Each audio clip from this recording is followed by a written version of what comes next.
Assalamualaikum warahmatullahi wabarakatuh.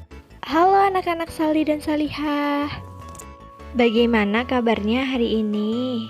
Semoga kita semua dalam keadaan yang sehat dan siap untuk belajar. Hari ini kita akan belajar mengenai tema 4 tentang globalisasi, subtema 3 globalisasi dan cinta tanah air, pembelajaran 1. Bagaimana ya kita dapat bersaing di tingkat dunia tanpa meninggalkan kebudayaan lokal yang menjadi identitas bangsa Indonesia?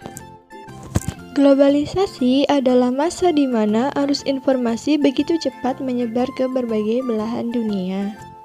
Kebudayaan dan gaya hidup dari berbagai penjuru dunia kemudian dengan mudah dapat kita ketahui. Kondisi tersebut akan memudahkan generasi Indonesia untuk meniru beragam kebudayaan asing. Berpikir global dan bertindak lokal adalah salah satu cara yang bisa dilakukan untuk tidak menjadi korban di era globalisasi.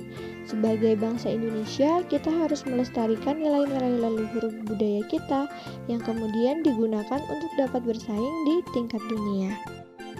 Anak-anak, mari kita bersama-sama membaca teks eksplanasi berikut ya, yang berjudul Indonesia luncurkan program Akademi Energi Surya pertama di Asia Tenggara. Departemen Teknik Elektro Fakultas Teknik Universitas Indonesia atau FTUI meluncurkan Solar Academy pertama di Asia Tenggara, yaitu Institusi Pendidikan dan Pelatihan Tenaga Surya. Peluncuran ini ditandai dengan penyelenggaraan seminar Solar Energy for Our Future pada Selasa 24 Juli 2012 di Universitas Indonesia. Seminar dihadiri oleh para pakar energi dari Jerman, wakil dari ASEAN, serta pemerintah selaku penentu kebijakan energi nasional.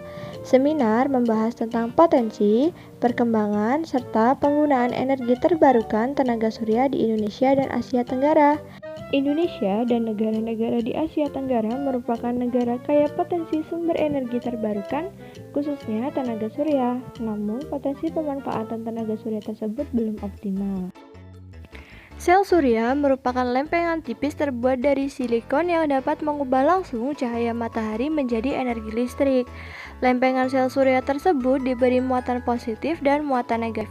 Saat cahaya mengenai lempengan tersebut, kemudian akan memicu muatan positif untuk bertemu dengan muatan negatif, sehingga terjadilah arus listrik. Saat ini, penggunaan sel surya masih terbatas hanya dalam skala kecil seperti pada barang-barang elektronik dan sebagai pembangkit listrik pada daerah-daerah yang masih sulit dijangkau oleh jaringan listrik. Terbatasnya penggunaan sel surya dikarenakan biaya untuk membuat lempeng silikon cukup tinggi.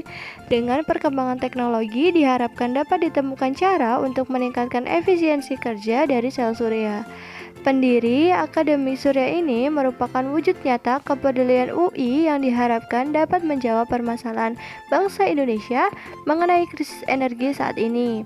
Usaha mencari sumber energi alternatif yang bersih, tidak berpolusi, aman, dan dengan persediaan yang tidak terbatas sebagai pengganti bahan bakar fosil perlu terus diupayakan. Di antaranya adalah energi surya. Di era globalisasi ini, dengan adanya kebutuhan energi yang makin besar, penggunaan sumber energi listrik yang beragam tampaknya tidak bisa untuk dihindari. Anak-anak, coba kalian tuliskan informasi penting dari paragraf yang sudah kalian baca tadi ya. Yaitu berupa 1. Topik utama, yang kedua adalah kalimat penjelas, dan yang ketiga adalah kesimpulan.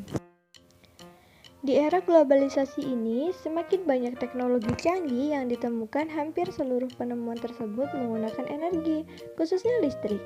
Namun, akhir-akhir ini pasokan listrik semakin berkurang akibat semakin menipisnya sumber energi untuk memproduksi listrik seperti minyak bumi, gas, batu bara, dan panas bumi. Salah satu cara yang dapat kita lakukan adalah mencari sumber energi alternatif yang bersih, aman, bebas polusi, dan selalu tersedia tanpa batas. Salah satu bentuk energi alternatif tersebut adalah sel surya. Kamu telah membaca sedikit informasi tentang prinsip dasar dari cara kerja sel surya. Jadi, cahaya matahari yang diterima oleh panel surya kemudian disimpan dalam bentuk energi listrik di electric box system. Setelah itu baru disalurkan ke lampu LED, radio, televisi, atau perangkat elektronik lain yang bisa menggunakan energi listrik yang dihasilkan dari panel surya. Jadi, penemuan energi terbarukan dengan sumber energi yang tidak terbatas dan ramah lingkungan sangat diperlukan di tengah kebutuhan akan energi yang besar seperti sekarang ini. Anak-anak, itulah materi yang dapat Ibu sampaikan untuk hari ini. Jangan lupa untuk tetap menjaga kesehatan dan patuhi 5M, yaitu memakai masker, mencuci tangan, menjaga jarak, menjauhi kerumunan, serta membatasi mobilitas. Ibu akhiri, wassalamualaikum warahmatullahi wabarakatuh.